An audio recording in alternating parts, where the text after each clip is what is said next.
The ideal of the Vedanta. All living beings are in search of permanence and happiness. Yet, there is misery. It is weakness which is the cause of all misery in this world, says the Vedanta. Weakness is the one cause of all suffering. We become miserable because we are weak. We lie, steal, kill, and commit other crimes, because we are weak. We suffer because we are weak. We die because we are weak. Where there is nothing to weaken us, there is no death nor sorrow. We are miserable through delusion. Give up the delusion, and the whole thing vanishes. It is plain and simple indeed. Through all these philosophical discussions and tremendous mental gymnastics we come to this one religious idea, the simplest in the whole world. Vedanta says that we are not bound. We are free already. Not only so, but to say or to think that we are bound is dangerous.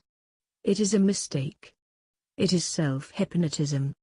As soon as you say, "I'm bound, I am weak, I am helpless," you rivet one more chain upon yourself.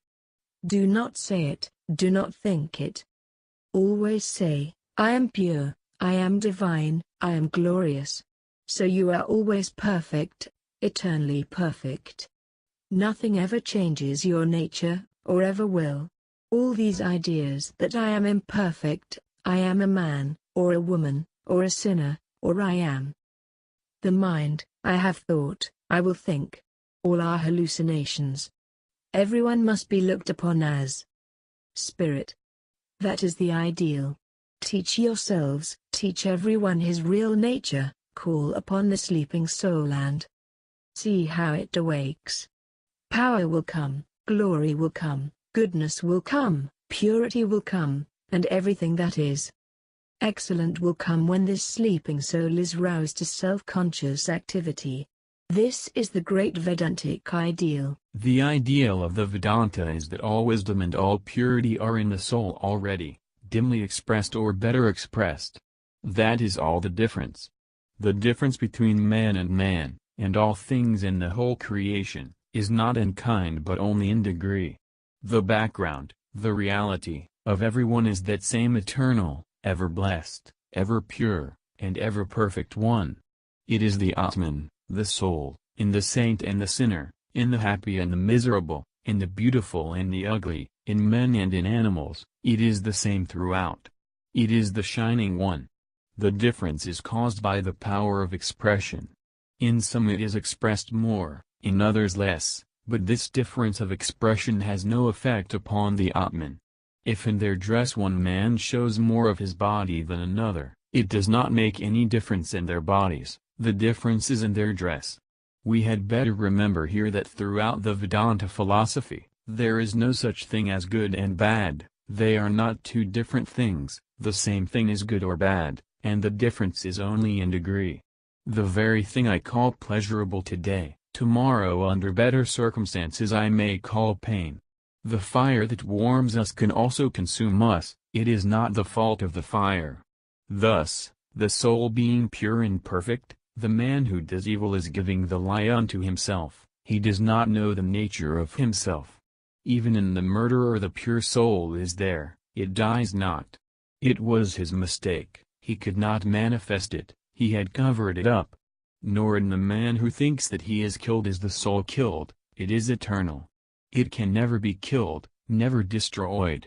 Infinitely smaller than the smallest, infinitely larger than the largest, this Lord of all is present in the depths of every human heart.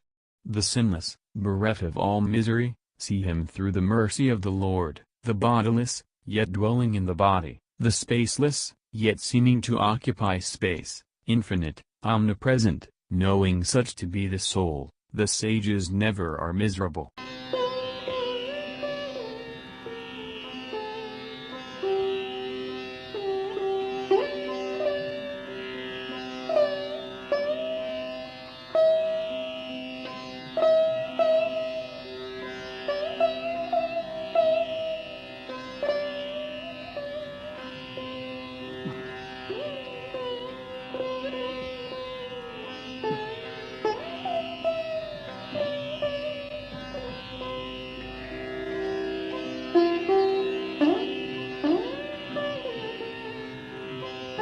Vedanta came to Europe with Sri Ramakrishna himself, so to say. Several English admirers had met Sri Ramakrishna. Amongst them, at least one Scottish admirer, Professor William Hastie, played a vital role in the Ramakrishna movement. He explained Wordsworth to the class one day. And Professor William Hastie spoke highly about Sri Ramakrishna and his states of samadhi. One of his students, Narendra, heard this. Narendra became Swami Vivekananda. That was the beginning. Then there were several great Europeans, like Rama, Rome, Max Muller, and others. Europe, and particularly Holland, had a rare blessing. A great benediction. Swami Vivekananda visited Europe and blessed the soil of Holland.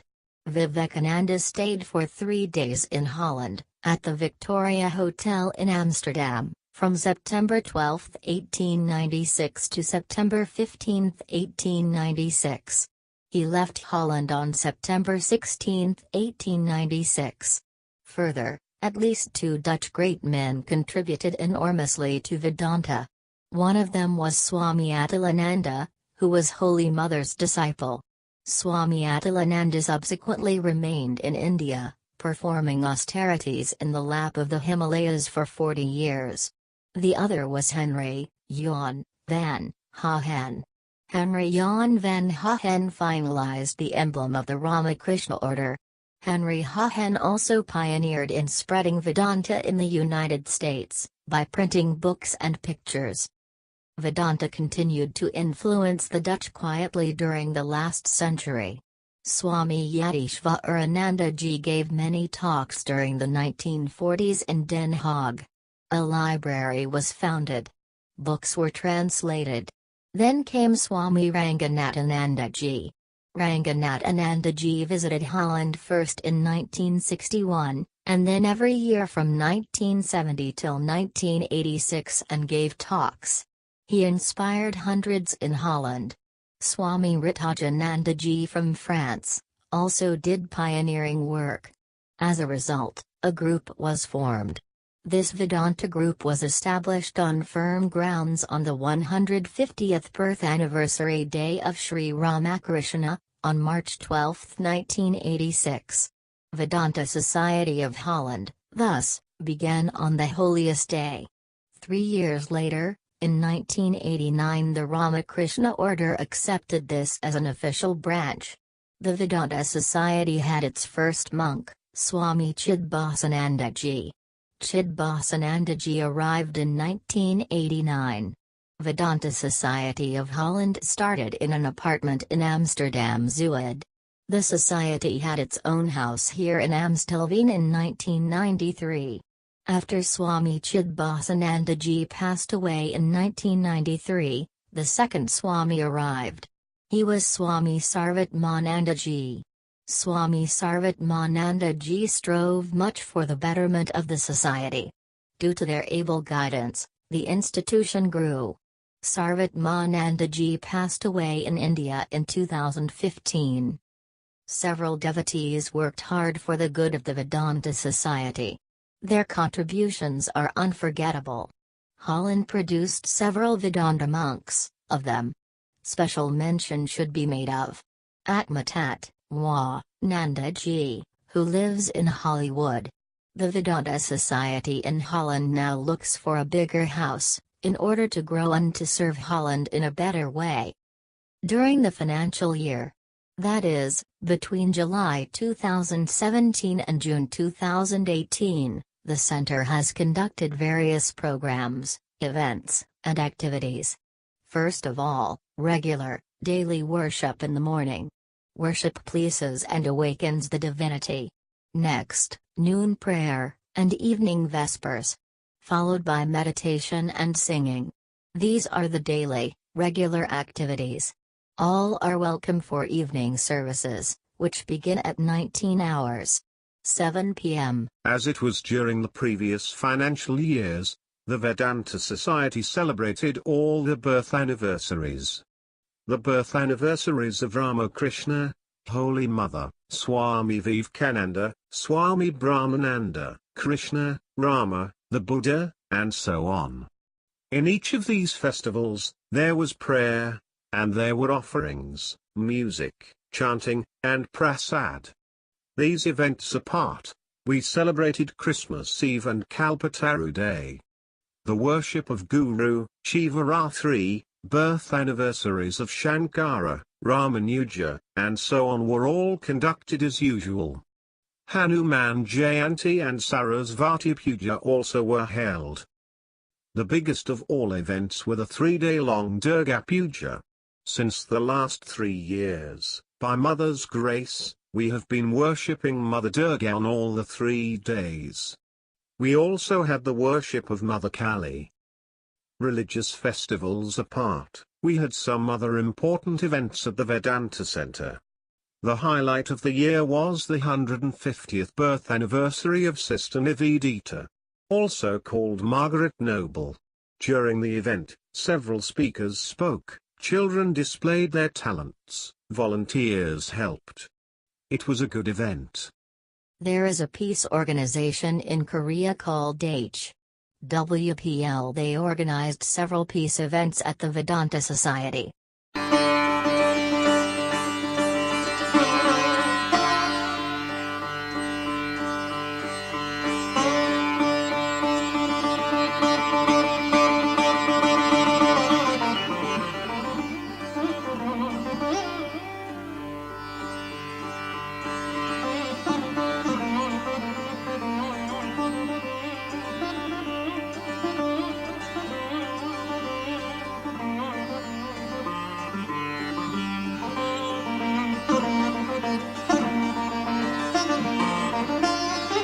Among the other activities of the Vedanta Society are spiritual retreats. Though the target is to conduct monthly retreats, due to several reasons this has not been possible. Amongst the spiritual activities, mention should be made of Shiva hymn. Every Monday, Devi hymn. Every Tuesday, and so on. We now come to external activities during the year. The Swami gave a spiritual retreat in Chicago during the year. He also gave a talk at the Chicago Hindu Temple to mark the 150th birth anniversary of Sister Nivedita. The Swami gave 2 spiritual retreats during the year in Bindawai Day, the retreat center of our German Vedanta Society.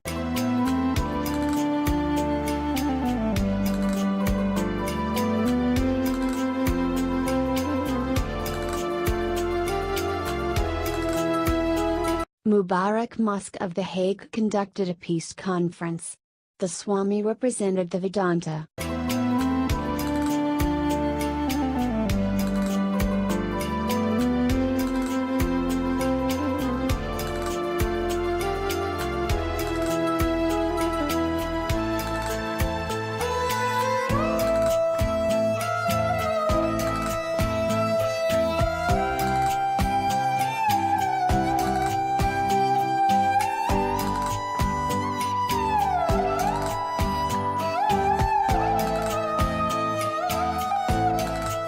International Yoga Day is celebrated worldwide now. On June 21, 2018, the Vedanta Society, in collaboration with the Dutch Ishwardam Temple, Amsterdam, celebrated the Yoga Day. A talk on meditation and a practical session were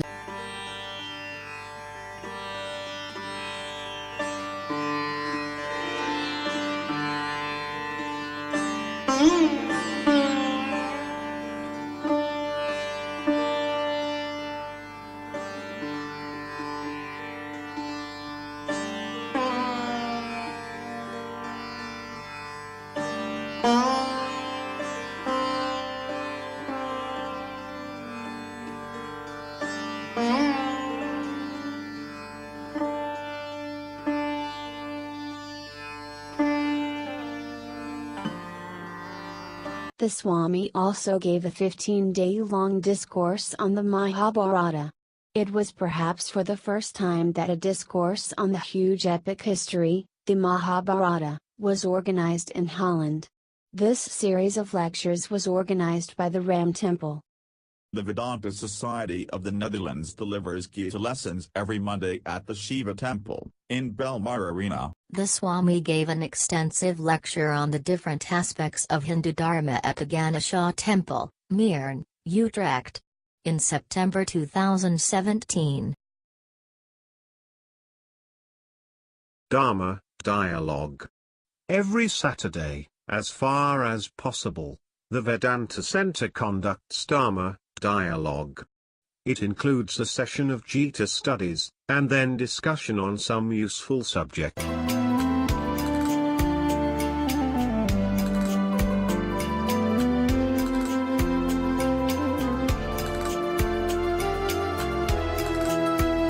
The Swami spoke at the Shiva Temple in Rotterdam. He also gave a 3-day-long discourse on Ramakrishna to new people.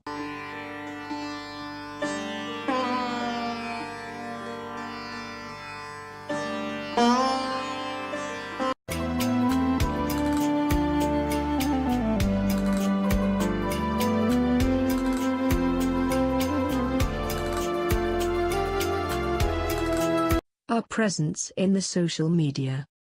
While realizing the importance of social media, we are still to pick up pace with the trend. Thanks to Robin, Sharma, Vinod, our secretary, Bhushan, and a few other friends. We have a WhatsApp group now. We have a number of friends and admirers. We are also on Facebook. Mary Solomon is our vice president. Mary Solomon is active on WhatsApp. She is presenting selections from the Gospel of Sri Ramakrishna daily on WhatsApp. That is a great inspiration to everyone. Our team members are active and diverse ways in helping the center grow. Our member family is not large, but all are deeply interested in the development of the Vedanta Society. We thank all our contributors.